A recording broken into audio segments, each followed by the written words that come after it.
It's actually a little tougher than I thought. But what's up, y'all? Happy Matter Day. It's still Matter Day. I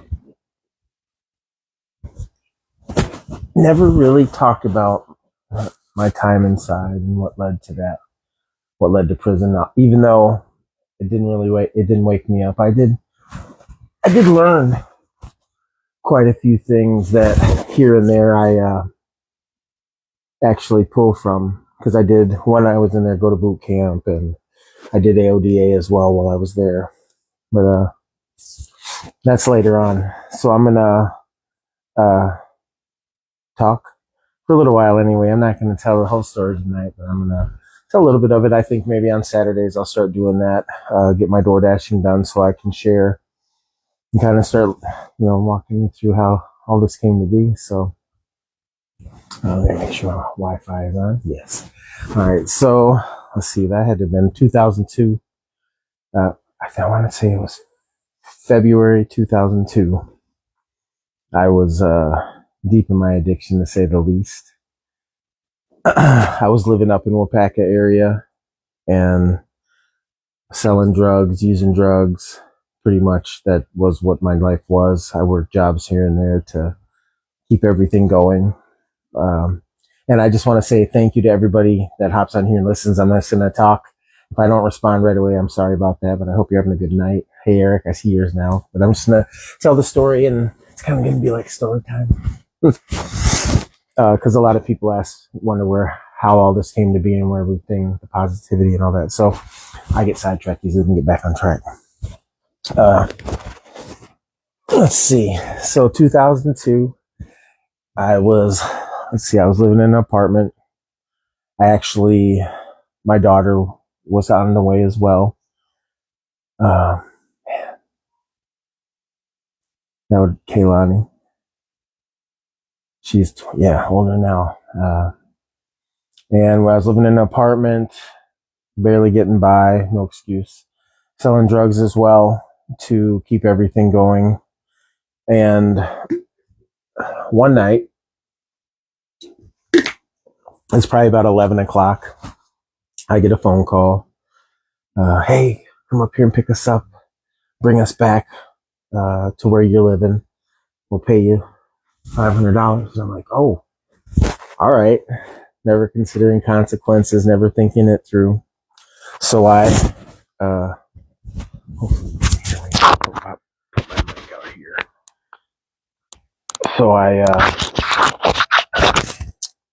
hop in the car. I had shorts on, and when I got in the car, I had a 6-pack of beer in the back seat. I put it in the trunk. I called one of my friends at the time and asked if they would ride with me, because I was known for falling asleep when I was driving. And they went with me. Anything, like when somebody rode in the car or whatever, and we had anything on us, it was always, if something happens, you don't know anything, because I asked him to ride with me. So I pick my buddy up. We leave, and where we're going is about 3.5 hours away. And also I'll be doing this one live, but I'll be switching them to reels most likely. I don't know. We'll see. I might put them on YouTube actually and get that going. So I picked my buddy up, and he had a joint in his pocket. This will come into play later. And so I was going up to 3 hours away to another city to pick up some people and pick up some drugs. It actually was 3 ounces of cocaine, and I was bringing it back. When they got in the car, I told them put everything in, whatever you have, it stays on you when you ride, because it's not mine. So there's the 6-pack of beer. So there was a 6-pack of beer on the back seat of the car. When they got in the car, there was one of my hoodies too. I had that was my favorite hoodie at the time. 555 Soul hoodie, had stash pockets in it. And when they put my hoodie and the 6-pack in the trunk, they wrapped the drugs in it. And I didn't know that though. So we leave, we're on our way back. Everything's going good, at least so I thought. So little did I know, the person that they were coming back to stay with had already got in trouble. So had already set up the entire thing. And when they called and said, hey, Koki's coming to pick us up, everybody knew. So I was pretty much followed from the city all the way into the other city and back. So we're coming back, and I can remember the highway's not even like this anymore. But the highway was coming back like this. Okay, here we go. It goes straight like that. So I'm coming up over a hill, and there's a stoplight here. Stop, take a left, and then I'll go right again. So when we come up to that stoplight and I take a left, on the right to the left of me, I can see it was an unmarked car. It was a cop car. So I take a right. As soon as we top the hill, I look back. I'm like, all right, where's the drug joint? Where's the dope? And everybody's, nobody really says anything. And I was I was extremely anxious at the time. So as soon as I top the hill and come over, there are squad cars everywhere, all the way down the highway. So I come down, we stop. There's a person on a loudspeaker. Driver, throw your keys out the window. Put your hands up. There's 4 of us in the car. They get me out first. So I get up, take 2 steps to the left, 2 steps backward, get on my knees, interlock my ankles, put my hands behind my head. They run up on me with machine guns in the middle of the highway. So when they grab me, it's freezing outside. Like I said, it's February. I'm in shorts and a t-shirt. When they grab me, I asked them for my hoodie that's in the trunk. So when they go to pick the hoodie that's in the trunk, remember, they wrapped the drugs in my hoodie and didn't tell me. So when they go come back from the hoodie, like, are you aware of there's a white powder substance in your hoodie? And I was like, oh, no. Would have asked me for my hoodie if I thought that? And that's what I'm thinking right here, And I'm like, no, sir. So they don't give me my hoodie. They put me in the car, get all of us out one at a time, separate us when we go back. But my buddy that was with me he kept to his word, said he didn't know anything because he didn't. He was driving, so I didn't fall asleep. But he didn't get rid of that joint that was with him. So he ended up getting a ticket for the joint, and they let him go. And so we're sitting there. I don't remember how much the bond was, like $75,000 or something, because it was my second drug charge. Actually, I had gotten in trouble in Tennessee when I was younger in '97. And that's how we can even go back further another time. That'll be for another story time. And I'm going to bounce all over the place on topics, but right now I'll kind of tell the story of my visit to prison and my stay there. And because I still, in reality, when I think about it, it's hard to believe to myself that I sat 3 years incarcerated in prison, in the prison system. But once those choices are made and the consequences are set, there's no turning back. There's no choice. So let's see, we're going to the county. I sat a year in the county going through court and stuff like that. And, it was uncomfortable, but I think the hardest part of it was I had a significant other. My daughter was going to be born while I was incarcerated. I had family there. People, yeah, it was terrifying not knowing what was going to happen to me. I cried a lot when I was in jail. Never been there before. I got in trouble twice, for the most part, besides probation. I never got violated, besides tickets like for drinking and things like that. And so I'm sitting in the county, and I'm telling you something, anxiety and mental health struggles will knock anything out of the water. So I was detoxing too. So when I went in there, I was on drugs and stuff like that. So that anxiety knocked all of it. It didn't even matter. I felt sick to my stomach the entire time. Couldn't eat, couldn't sleep because they're telling me 90 years and there's all this. I can't bond out because in Wisconsin, they don't have bondsmen. Where in Tennessee, when I got in trouble, I could pay 10% of the bond. Here, you pay all of it or put, I'm guessing collateral. I didn't even get that far. So I sat for a year. I remember going to court. My family came for my sentencing. And that time, that visit to the courtroom and standing in front of the judge and hearing my sentence come to me, I can say was some of the most terrifying stuff I've ever been through.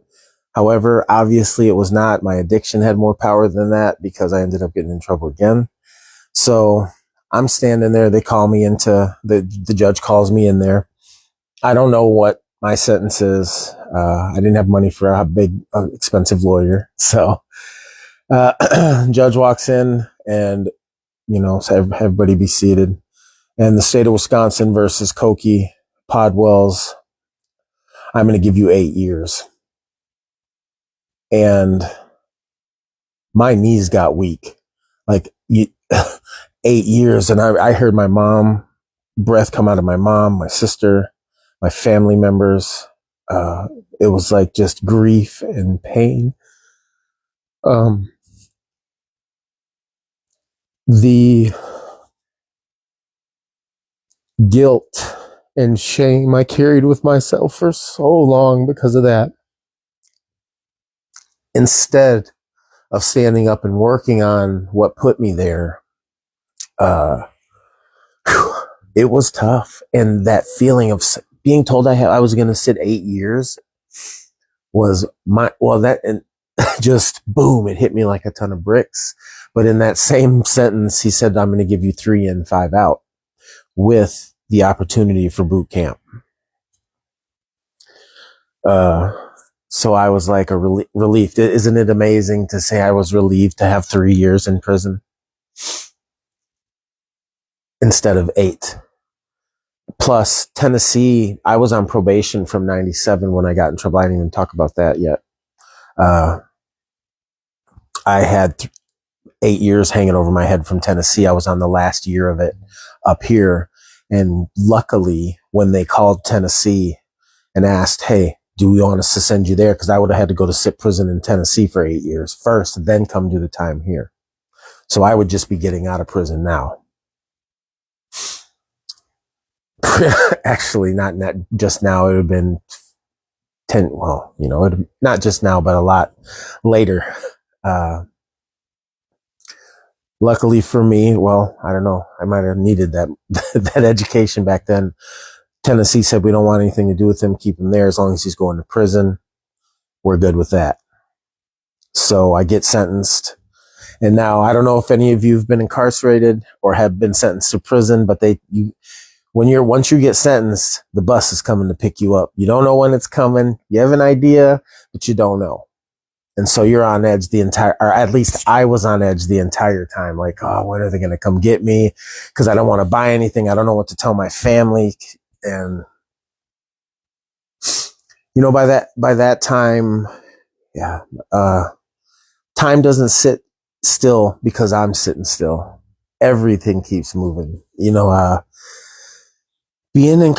I've said this before, being incarcerated, I got in trouble and went to jail for a while when I was single and didn't have anybody with me that I knew directly that was, my family sat time. Anytime I got in trouble, they sat too. Even, my family got tired of it too. Tired of me getting in trouble. How are y'all doing? And it was easier it would have been easier had I not, in my head, been easier if I had not had to worry about so much on the outside. And in reality, I had no control over it. So worrying about it didn't help. However, it was there. So I'm sentenced to 3 years. I know I'm sitting 3 years with opportunity to go to boot camp. So I lay there, I'm playing cards. I'm really good at spades because of it.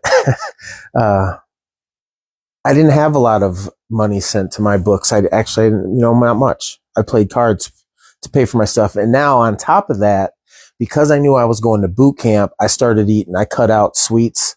I cut out all meats. I went straight vegetarian. I was eating oatmeal. Well, not vegetarian, but no meats and stuff. I was eating hard boiled eggs and stuff like that. And I actually lost 120 pounds in there as well. Pretty quickly. I think in 10 months I did that, part in the county and part in the beginning of prison. And I was very, very disciplined. I thrive in structure, and I can 100% say now I'm able to make my own structure. But like I said, in there, I thrived. Once I had that structure, thank you, my friend. It's good to hear from you, Nate. Appreciate the stars. Keeps everything going. Pow. But yeah, I'm telling my story. I haven't really talked much about like my life this way. But to every yin, there's yang. What brought me and built the resilience I have today. So I'm waiting for the bus to come get me. And actually, I instill like the sound of keys, lots of keys, like heavy keys or metal doors. It just sends chills up my spine. I don't talk about that much, but it does. It'll take me right back there. And having all of my freedoms taken from me, I didn't realize how important they were. And I still didn't get it even after my first prison stay. I sat prison once time. I sat a long period of county time as well. We'll get to that. So I'm waiting for the bus to come. And I think, I don't know what to expect. You hear people talk about what's going to happen, man. You better be careful. And I worked my hardest to get into shape before I got there because I was terrified. I was scared. So when you get called for the bus, you sit downstairs first. You don't just get kicked, sent onto the bus because they don't want people to know when you're leaving.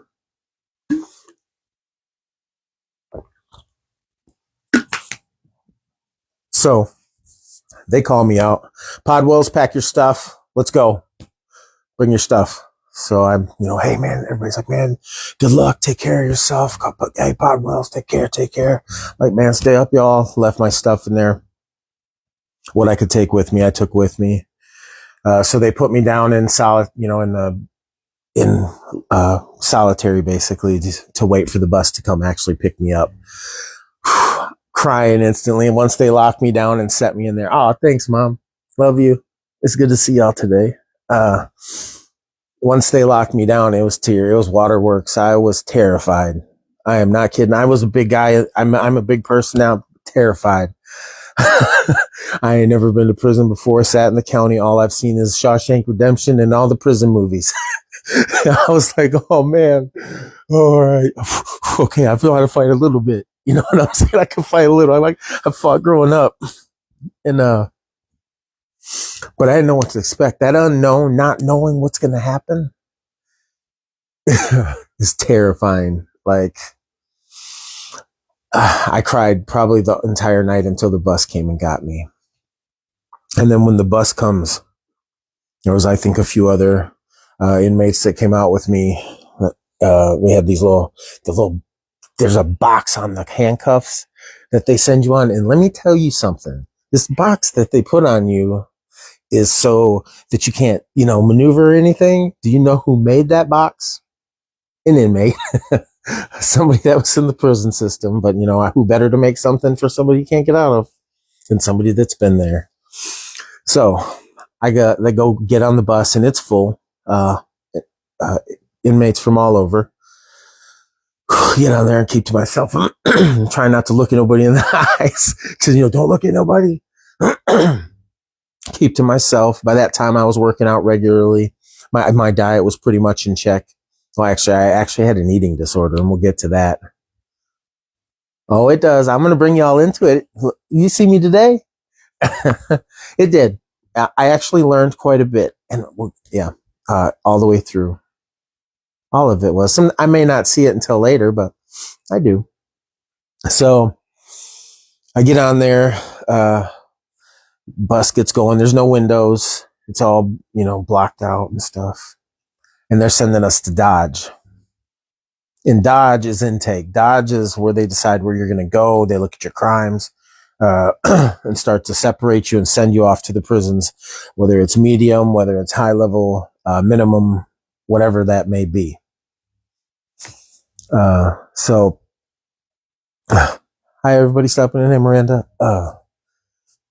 Everybody that goes over there, they're not ready to send them off yet. You never know who you're going to be with, and you're locked down the entire time.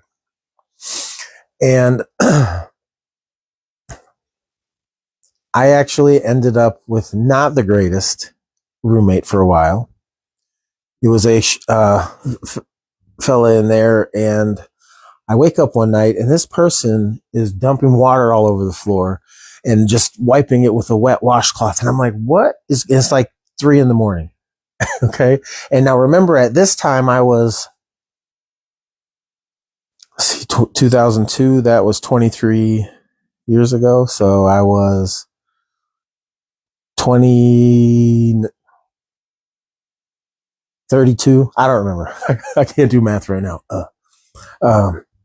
It was a long time ago. And this person was probably like 50 and didn't speak very good English. I'm not sure where he was from, maybe Russia or I'm not sure. We never spoke that much. But I wake up and he's dumping water all over the floor and washing it with a washcloth. And I'm like, what is going on? Like I said, he's like, it keeps it fresh. It keeps it fresh. And I'm like, can we do this in the morning? Because I'm all about cleaning. But can we do this at a later time? But again, I don't have any control over that. And these are things, you know what I mean? You think about when you're incarcerated, it's, you're going to fight and you got to be careful and the food's awful. There's more to that. You have to be able to cope with things that most people don't have to. Somebody in very close quarters with you. And if you don't agree, what are you going to do about that? Now, we could fight, make it hard on both of us, go to lockup, immediately changes my, where they're going to send me because I'm fighting. And I'm terrified anyway, so I don't want to fight anybody. You know what I mean? And it's, it's just something I think about. Like, it's easy to say, well, if you go to prison, you got to fight. You got to eat bad food. If you don't have money, you got to eat the prison food. But you really think about the stuff that actually have to do. And now, when I first got there, and this was awful, the first shower that I had to take when I got to Dodge, it was down in the basement and it was in a chain linked, box area with a shower head in there. And if you didn't have sandals, most of us didn't, because I couldn't bring them in from the county. I wore my state boots. I was not standing in that shower. It was so disgusting. That's another thing that's part of it too, is not being able to clean the things that you want to, or, you know, and it's just all of it. So I got the shower and then I get up to where they give you you dress down. No more, no more greens. No more orange. And I switched to green. And actually, Tennessee, when I was in trouble, they had red or black and white stripes. Yes, foot fungus. Ugh. And the most terrifying posters of MRSA everywhere. I did not know what that was until I was in there. Oh, I appreciate the stars, y'all. Thank you so much. I appreciate that. Hey, and if you don't know what the stars are, it helps me as a creator keep doing this. Like, it helps me fund what I do. And continue. And I'm going to continue. I'm actually going to start working on a book as well. Start telling stories of the things that I've been through. A lot of people don't know, actually. So I'm going to start sharing that. All you know is the positivity that I run around doing now. I'm even going to take you into my addiction and stuff like that. But yeah, so get the first shower in, give you this little bag of hygiene. I'll never forget the smell of Bob Barker soap. I do not like that smell. The soap. Thank you so much, Austin, for the stars. I appreciate it. Again, and everybody hanging out with me and listening to me chat here. I appreciate y'all more than you know. It helps me when I tell my stories. You saw me tear up, and I feel it as I walk through those doors and I start to open them. Oh, thanks. Well, hey, this all only keeps going because of all of you helping me keep my head together. But, yeah, definitely the circle. I'm trying to connect the circle. We're all in this together. And hopefully sharing some of my stories, some people can relate. Oh, there's a lot to this. I didn't realize sometimes a lot of the things that I've been through, and a lot of, like, I've changed a lot of my thinking. People forget that I'll be 49 this year. So a lot of the things I was taught growing up and didn't learn because of my addiction, also I've never developed until now, is, and I go through them. I share them. I may be old and goofy, but I'm sharing it and I have fun. But, so yeah, I get sidetracked easy.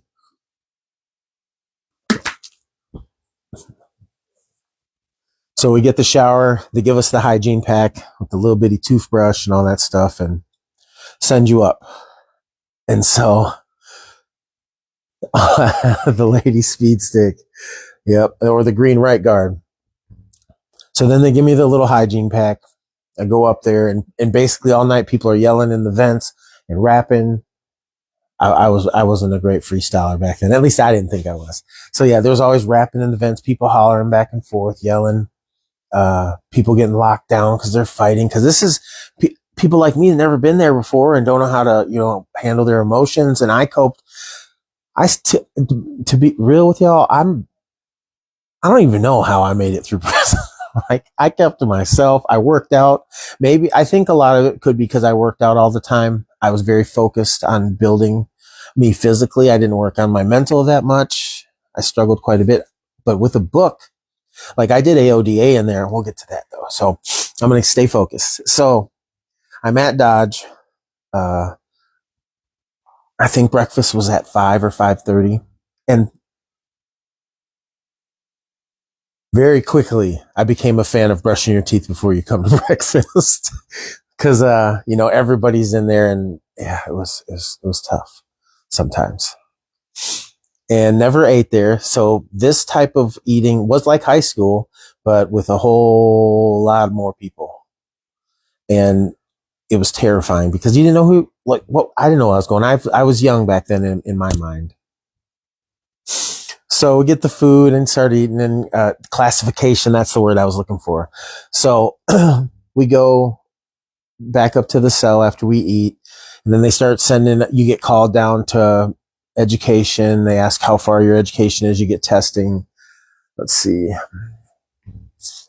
What else happened while I was there? They find out if you need AODA. So that kind of plays into, I worked in the kitchen always, so I could eat what I wanted to. Like I got to eat like peanut butter all the time. Cause I didn't eat, like, remember if you get in here a little bit late, when I decided to start losing that weight, I lost 120 pounds in 10 months in the county and into prison. And I had cut out meat, sweets, bread, butter. All I was eating was vegetables, oatmeal, like hard boiled eggs and stuff like that, milk. And that actually came to kick me in the butt later because I think it was a control thing, being able to control my diet. So I ate less than 1,500 calories a day, under 15 fat grams, and I worked out 6 days a week. So what happened is I started getting hurt from malnutrition. Actually, I got down to 210 pounds. I run about 250 right now. And actually my sister came to see me.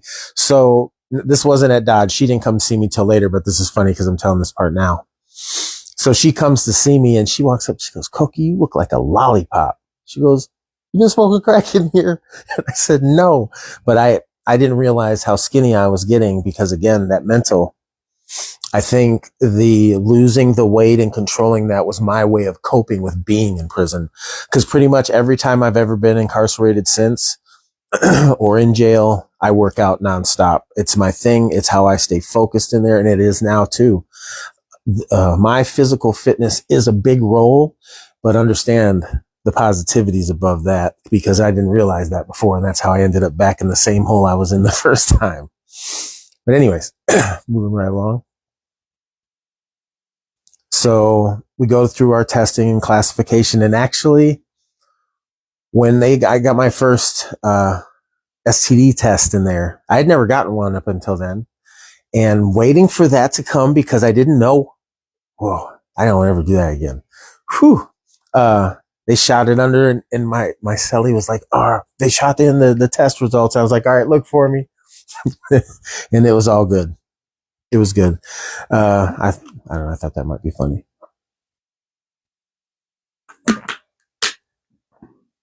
So I get classified. I end up going to Stanley. because I'm able to go to boot camp because I didn't have any violent crimes and it was drug related, because boot camp was intense AODA. I forget what they called it. So I get sent to Stanley, and that's mandatory minimum, or not mandatory. It's like structured minimum.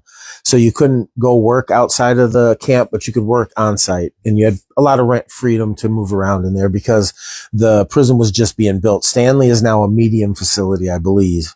And at the time, there was no mediums, and yet the minimums of us that were there were getting it up and running. And I worked in the kitchen there as well. We had like, the cool thing was getting the fresh and crispy t-shirts, like brand new Hanes, all the brand new t-shirts that they sent to get the prison started. We got access to them. So we were always walking around with them young crispy t-shirts. You know what I'm saying? That was like a big thing when you're in there. Laundry's a big thing. You don't be messing with people's laundries. Don't pull it out and put it on top of there. That's not cool. Just being respectful. I wouldn't want somebody doing that to mine. But it was a big deal a lot to some people if they didn't follow boundaries and stuff like that. Like even walking and staring up in somebody's cell, and that's their home. You know what I mean? These are not so much a dodge, but once you're sent to the prisons, that's their home when you walk by there, and you're not going to walk in front of somebody's house in the window and be like over there like, hey, how y'all doing in there? You got some ramen, you know. I never ate too many of the ramen hookups though. I made them on a special occasion. I would eat something like that, but for the most part, I didn't eat a lot of the ramen noodles. Well, number one, I didn't have a lot of money to buy them. So I get classified, sent to Stanley, and I ended up at Stanley training people that were getting ready to go to boot camp, because everybody that was at Stanley was getting ready to go to boot camp. And drop my mic. Sorry about that. Was getting ready to go to boot camp. So people were working out and getting themselves mentally ready, or at least working on it. And that's a tough one, actually. That was intense. Actually, my brother-in-law, Justin, he's been to boot camp. He graduated, actually. Not when I was there. We knew each other back then, but he wasn't there when I was. So, yep, I get to Stanley, working out, working in the kitchen, knowing, all right, I'm going to boot camp. Everything's good as long as I stay focused. Boot camp's nothing. Oh boy, was I in for a treat. I'm in shape, go to boot camp, and by all accounts, boot camp was very easy for me. I was raised military. My father was military. My stepdad was military. I've been around it most of my younger life. So following direction, and like I said, that structure. Growing up, I didn't have an opportunity to make my own structure. So having structure around me, I thrive. You give me something to do and parameters to it, I will get it done. And up until now, again, like I said, I wasn't able to make those boundaries and form discipline for myself that kept me happy, healthy, sober, all of these things. I'm learning them, you know. So getting ready for Stanley, remembering, this is a lot of remembering stuff. My memory is terrible, and staying on task this long. So I go to boot camp, ready, breeze through it, ready to go home 30 days from going home instead of a year and a half. We're working out, working in the kitchen, because initially, and I should have stayed there. Had I stayed working the first job I had, I wouldn't have gotten in trouble. But things wouldn't have worked out how they are, and I wouldn't be sitting in front of you. I'll tell them right away. So then, when they sent me there, they had me working, chopping trees down, standing in snow that was up. I'm not even kidding. I'm not exaggerating. Like up to here. This is up by St. Croix, Wisconsin. Yeah, exactly. Where is that? Way. Oh, and if you didn't peep the nails, Nail Society by Hannah keeps the positivity nails going. But so I get to boot camp, breeze through it, get towards the end, like I said, 30 days from going home, and we're making cookies, peanut butter cookies, all kinds of stuff. Somebody that's new there gets in trouble, tells on all of us. Holds all of us accountable.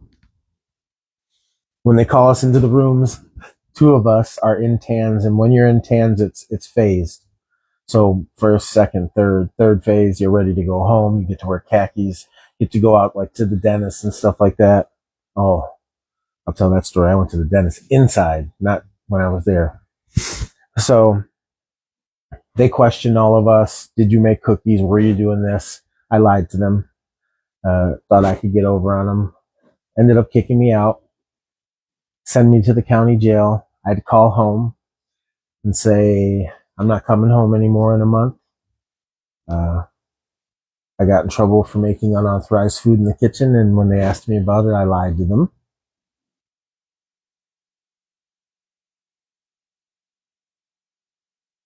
Oh, you get in trouble? Well, think about this. If I cannot follow rules when I'm in prison for not following rules, what's going to happen when I get out? I'm going to go right back to the same thing I was doing. So by them not holding me accountable, and had they let me out anyway, there's a very good chance I would have been back a lot sooner than before. So my choices caused me to get kicked out, not because they held me accountable later. Those were my consequences. It took me a long time I thought the way you just that way too. I used to think like that, and it took me a long time not to think like that because I used to blame them. Oh, they did this. I'm on probation. I'm on parole. But it's all because I chose to sell drugs. I chose, you know what I mean? So I get kicked out.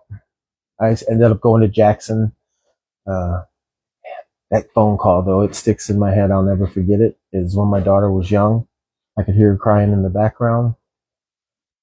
Yeah, it was awful.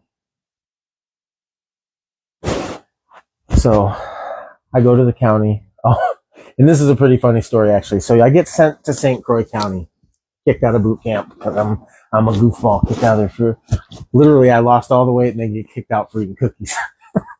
Yes. So I go to the county and they don't have razors in there. And I don't know if anybody knows this already. Maybe I was naive, but they had Magic Shave in there. And apparently certain people can't use that. It'll burn their skin. Apparently it burns my skin. So I put this Magic Shave on there because I couldn't take this beard. Well, I can't even grow a beard. There's like pieces of it. And I put it on there and it starts burning so bad. And I'm not kidding. All of my skin right here peeled off. I thought, great. I'm definitely going to have scars. Luckily, I did not.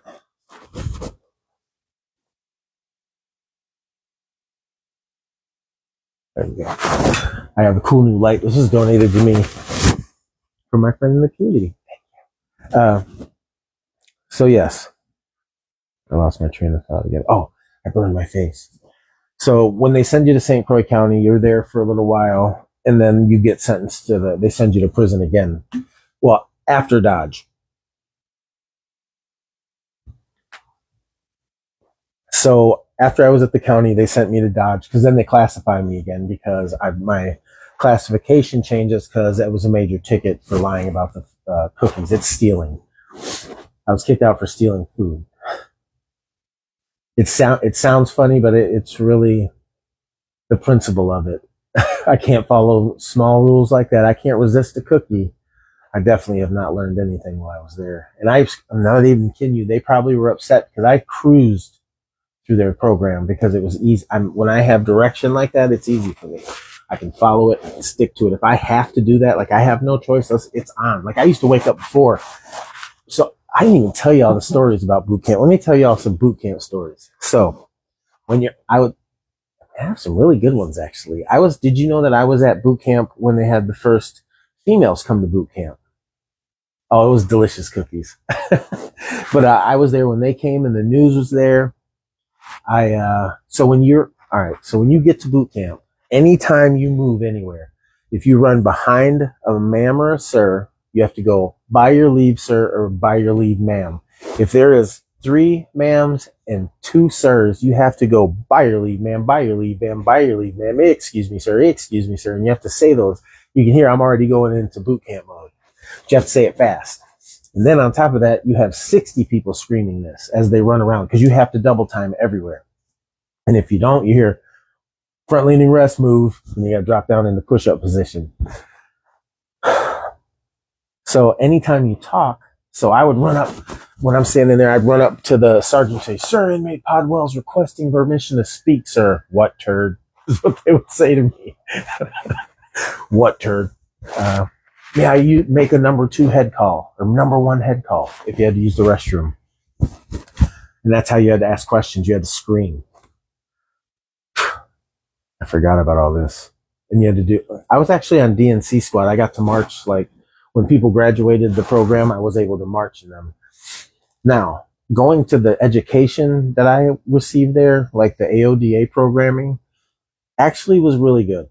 The cognitive based way, like at the bottom of the structure of it, actually, I use some of that now in my thinking. You know, I may have put my own spin on it, but I use it in my own way of thinking. Ooh, it's getting late. But yes, this has been the first installment.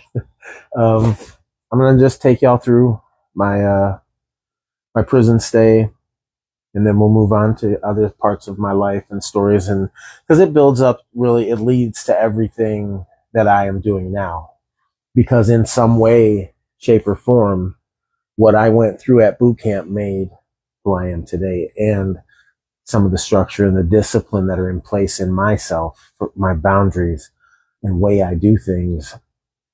The exercising is a big, I know how important it is to me. If I don't do it, I notice it. The mental, knowing that that's at the top of it, took me a long time to get that. I used to think, I'm sober, I have it all figured out. No. Being sober, losing weight, working out all the time, that is not it. That's not how I maintain this. It's this. It's maintaining my smile, keeping a positive attitude through this. Because I can work all day out all day long and be physically fit, but if I'm struggling mentally, you gotta have the command center in there. It all falls apart for me, at least. I need balance in all of them, but most importantly, it's up here. Being able to cope with situations, staying resilient when I need to, being assertive, setting boundaries, knowing when I don't need to do something because it's not right, no matter how much money's involved, no matter if it's going to hurt somebody's feelings. If it is not right, it's not right. It's not supposed to, you know what I mean? Like I hold myself accountable the best I can, and people check me too. I don't have people that check me. I have mentors. I have family members. I have Steph, she will definitely check me.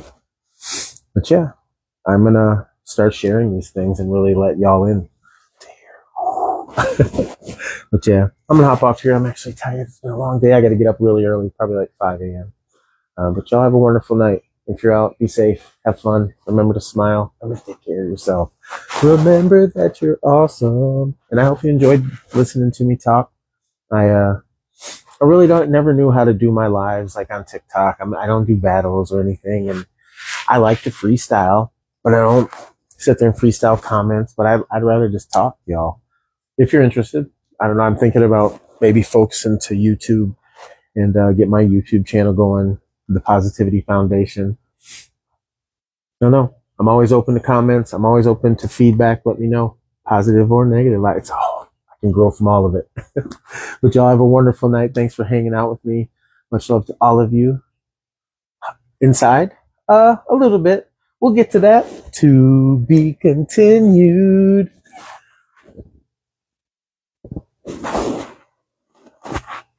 Oh, thanks. I appreciate that. You as well. We got to do a dance again. But yes, there is. I did. Oh, you're welcome. Thank you for hanging out with me. I will be talking. I did have some church experiences in there. I was at Jackson for 15 months, I think. And then I was at my minimum at Oshkosh towards the end for 6 months. I was in 3 years. Most of the first year, I don't remember, like, it was really mostly boot camp, getting bounced around, and then Jackson's where I started putting work in. But that's to be continued. Thank y'all for hanging out with me. As I said, Y'all are amazing. Tomorrow's Sunday. New week's coming up. Relax tomorrow. Put a smile on your face. Tell the people around you they're amazing. Because you know what? We're all in this together. It's easier when we know it. Have a good day, y'all. Wait. Night. Have a good night.